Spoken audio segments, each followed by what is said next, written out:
Ya, Sinteyong bertemu dengan Erick Thohir setelah insiden unfollow akun Instagram.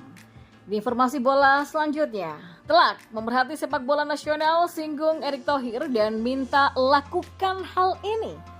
Yang terakhir, pengamat menilai bahasa tidak jadi kendala Sinteyong di Timnas Indonesia. Simak selengkapnya di sini bersama saya untuk Anda. Ya, pelatih Timnas Indonesia Sinteyong terpantau bertemu dengan Ketua Umum PSSI Erick Thohir dalam sebuah acara tak lama setelah insiden unfollow akun pentolan Federasi Sepak Bola Indonesia itu di Instagram pada Jumat 2 Februari 2024. Nama Sinteyong menjadi perbincangan hangat hari ini setelah ketahuan tidak lagi mengikuti akun Instagram Erick Thohir. Namun, dipantau suara.com sejak pukul 4 sore, Sinteyong sudah kembali memfollow Erick Thohir. Hal itu diketahui setelah jumlah followingnya bertambah dari 175 menjadi 176. Dan tidak hanya kembali mengikuti akun Instagram Ketua Umum PSSI, juru taktik asal Korea Selatan ini pun terpantau bertemu langsung dengan Erick Thohir. Ya, pertemuan itu diungkapkan Erick Thohir lewat sebuah unggahan video di Instagram Stories miliknya pada sore. Sebelum insiden unfollow akun Instagram, nasib Sinteyong sebagai pelatih Indonesia memang tengah dispekulasikan. Pasalnya, pelatih yang kontraknya bakal rampung Juni 2024 itu mengatakan telah menerima tawaran untuk menukangi tim nasional negara lain saat memimpin Timnas Indonesia di Piala Asia 2023 bulan lalu. Di sisi lain, PSSI menegaskan siap memperpanjang kontrak Sinteyong dengan syarat sang pelatih mampu mencapai target yang diberikan. Erick Thohir sempat menegaskan jika PSSI siap memberikan kontrak baru andai target terpenuhi. Namun jika Sinteyong yang memutuskan mundur, dia menyebut PSSI tidak akan bisa menolak. Dan informasi bola selanjutnya. Semenjak kehadiran seorang Erick Thohir, Federasi Sepak Bola Indonesia memang mulai berbenah. Selain pembenahan besar-besaran di tubuh PSSI, Erick Thohir juga menyasar pada pembenahan total pada ekosistem persepakbolaan nasional seperti gelaran liga, wasit, dan lain sebagainya. Namun sayangnya, semua usaha yang dilakukan oleh Erick Thohir masih belum sepenuhnya mampu membawa perubahan signifikan pada persepakbolaan Indonesia. Dan hal inilah yang mendapatkan sorotan dari pemerhati sepak bola nasional Tio Nugroho. Pria yang kerap menjadi komentator pertandingan ataupun sportcaster di berbagai stasiun televisi nasional tersebut menilai Erick Thohir masih perlu untuk melakukan satu hal yang mungkin selama ini belum terfikirkan. Lewat instastory-nya di akun Instagram miliknya, praktisi senior di dunia olahraga Indonesia tersebut menilai Erick Thohir perlu melakukan potong generasi pengurus PSSI.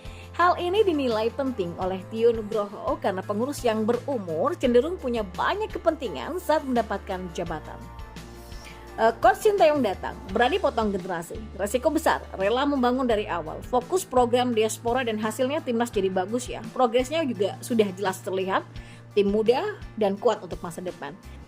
Sepertinya Pak Erick Thohir harus berani potong generasi pengurus ya dan kasih kesempatan yang muda untuk urus sepak bola.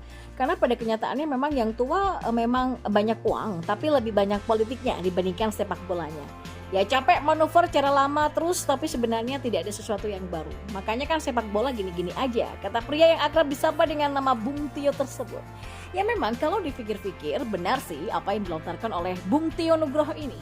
Pasalnya jika kita melihat kinerja bapak-bapak pengurus PSSI sekarang, hanya ada beberapa saja yang kelihatan kerjanya. Sisanya ya lebih sering tidak kelihatan tuh, bahkan tidak diketahui tupoksi mereka apa. Gebrakan-gebrakan yang muncul ke permukaan hanya terlihat dari pengurus yang itu-itu saja. Selebihnya tidak ada yang membuat terobosan baru yang diharapkan bisa membuat PSSI menjadi sebuah federasi yang bisa dibanggakan oleh rakyat Indonesia. Mungkin suatu saat Erick Thohir perlu melakukan potong generasi pengurus di tubuh PSSI dan mengisinya dengan mereka yang benar-benar paham dengan sepak bola, bukan seperti yang saat ini ada di organisasi. Ya, kali saja ini bisa membuat PSSI melesat tinggi seperti Timnas Indonesia yang dipotong generasi oleh Sinteyong. Pertanyaannya, berani atau tidak nih Pak Erick Thohir? Kita tunggu gebrakannya. Dan di informasi bola yang terakhir, keterbatasan bahasa Sinteyong diyakini tidak menjadi kendala utama dalam menangani Timnas Indonesia selama ini.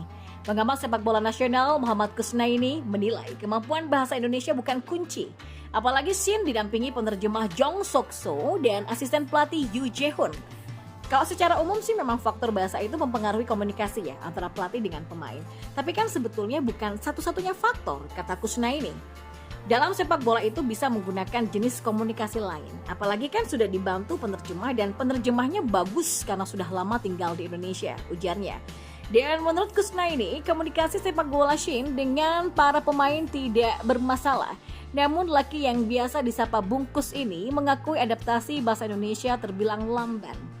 Jika berkaca dari pelatih-pelatih asing Indonesia sebelumnya, Shin memang tertinggal. Biasanya pelatih asing sudah mulai lancar berbahasa Indonesia saat memasuki tahun kedua kepelatihan. Adapun Shin sudah 4 tahun lebih menangani Indonesia, tetapi bahasa yang dikuasai masih itu-itu saja. Namun Kusnaini memprediksi ini demi instruksi yang tidak salah tafsir. Shin Tae-yong itu tidak mau pakai bahasa Indonesia, mungkin takut salah dipahami ya, karena tidak mampu dengan baik. Jangan-jangan dia bisa bahasa Indonesia untuk level tertentu. Dan Shin Tae-yong memang mungkin tidak mau pesan yang disampaikan itu salah. Dan itu saya pikir alasan dia tidak mau pakai bahasa Indonesia. Dan ini bukan membela Shin Tae-yong loh ya, kata Kusnaini. Ya, pemain Venezia Jay Itzes mengungkapkan kebahagiaannya mendapatkan kewarganegaraan Indonesia saat berada di masa-masa sulit.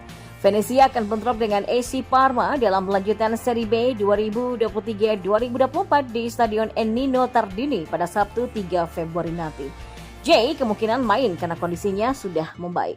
Dilansir dari laman resmi klub, pemain berposisi back ini mengisahkan pengalamannya soal Indonesia. Menurutnya, mendapat kewarganegaraan Indonesia dalam kondisi sulit menjadi cerita bahagia. Ya, selama periode yang tidak menyenangkan ini, saya punya kesempatan untuk pergi ke Indonesia dan menerima kewarganegaraan, yang merupakan suatu kehormatan besar bagi saya dan ya, saya berharap bisa bermain untuk tim nasional mereka suatu hari nanti, kata Itzes. Ya, pertandingan melawan Parma dipastikan tidak mudah. Pasalnya Parma merupakan pemuncak klasemen sementara Serie B, adapun Venezia berada di peringkat ketiga. Jika bisa mencuri 3 poin dari Parma, maka Venezia berpeluang menggeser Cremonese dari peringkat kedua. Ini pun sekaligus untuk memperpendek selisih poin dengan Parma. Parma itu adalah tim yang sangat kuat. Kami menyadari hal itu dan kami bekerja keras setiap hari melanjutkan jalur yang dimulai beberapa bulan lalu dengan Mr. Vanoli dan stafnya. Kami tidak melihat klasmen dan apa yang dilakukan tim lain. Kami ingin memikirkan diri sendiri dan menghadapi pertandingan demi pertandingan, kata Itzes. Ya, Itzes sendiri cukup lama menepi dari lapangan hijau. Itu terjadi setelah pertandingan melawan Parma pada Oktober lalu. Selepas laga, Itzes melihat lengannya bengkak dan langsung memeriksanya. Dia setelah diperiksa oleh dokter tim, Itzes dibawa ke rumah sakit untuk mendapatkan perawatan lanjutan. Dan dari perawatan itu didiagnosis Itzes mengalami trombosis vena dengan mikroemboli paru.